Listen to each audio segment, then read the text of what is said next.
10 तक गिनूंगा। राम लिखते ही, पढ़ते ही, सुनते ही, देखते ही या दिखते ही मन में जो पहला विचार आता है उसे बांध कर रखिए। पूछूंगा 1 2 3 4 5 6 7 8 9 9 9। हाथ काट कर रख दूंगा ये नाम समझ आ जाए तो। कितनी दिक्कत होगी पता है राम समझ आ जाए तो। भाई राम राम तो कह लोगे पर राम सा दुख भी सहना होगा। पहली चुनौती ये होगी कि मर्यादा में रहना होगा। और मर्यादा में रहना मतलब कुछ खास नहीं कर जाना है, बस त्याग को गले लगाना है और अहंकार जलाना है। अब अपने राम लला के खातिर इतना ना कर पाओगे और शबरी का जूठा खाओगे तो पुरुषोत्तम कहलाओगे।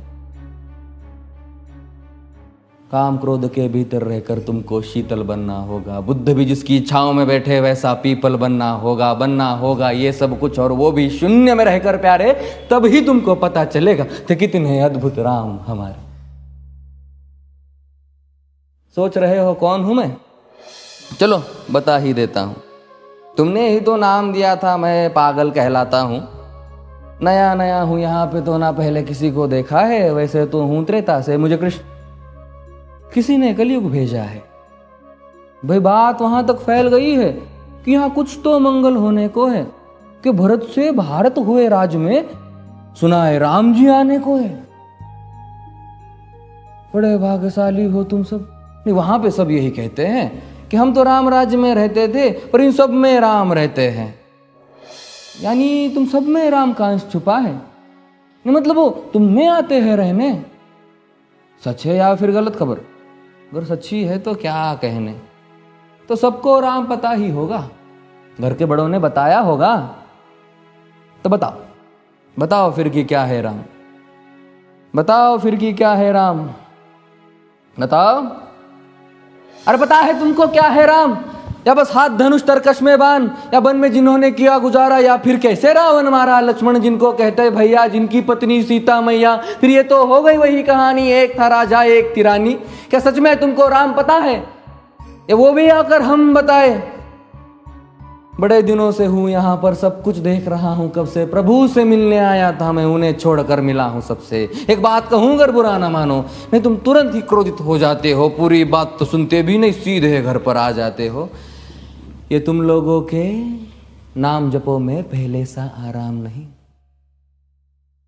ये तुम लोगों के नाम जपो में पहले सा आराम नहीं। इस जबरदस्ती के जय श्री राम में सब कुछ है, बस राम नहीं। ये राजनीति का दाया बाया जितना मर्जी खेलो तुम। दाया बाया, अरे दाया बाया ये तुम्हारी वर्तमान प्रादेशिक भाषा में क्या कहते हो उसे? हाँ वो लेफ्ट एंड राइट। ये राजनीति का दाया बाया जितना मर्जी खेलो तुम चेतावनी को, लेकिन मेरी अपने जहन में डालो तुम। निजी स्वार्थ के खातिर अगर कोई राम नाम को गाता हो तो खबरदार अगर जुर्रत की और मेरे राम को बांटा तो।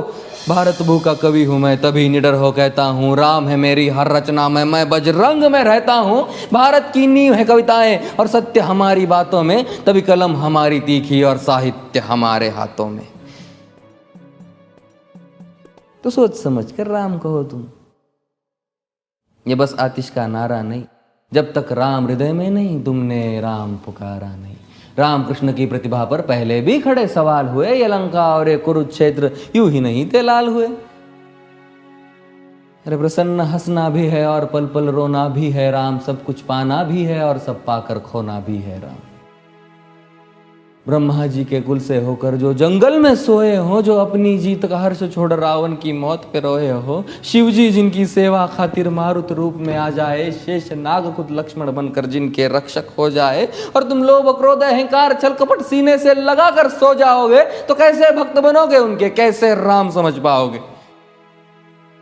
अघोर क्या है पता नहीं और शिव जी का वरदान चाहिए। ब्रह्मचर्य का इल्म नहीं, इन्हें भक्त स्वरूप हनुमान चाहिए। भगवा क्या है पता, लहराना सबको होता है पर भगवा क्या है वो जाने जो भगवा ओढ़ के सोता है। राम से मिलना, राम से मिलना, राम से मिलना है ना तुमको? निश्चित मंदिर जाना होगा पर उससे पहले भीतर जा संग अपने राम को लाना होगा। जय सिया राम। और हाँ, अवधपुरी का उत्सव है, कोई कसर नहीं, सब खूब मनाना। मेरे प्रभु है आने वाले, रथ को उनके खूब सजाना। वो द्वापर में कोई राह तक है, मुझे उनको लेने जाना है। चलिए तो फिर मिलते हैं, हमें भी अयोध्या आना है। जय सिया राम। फिर से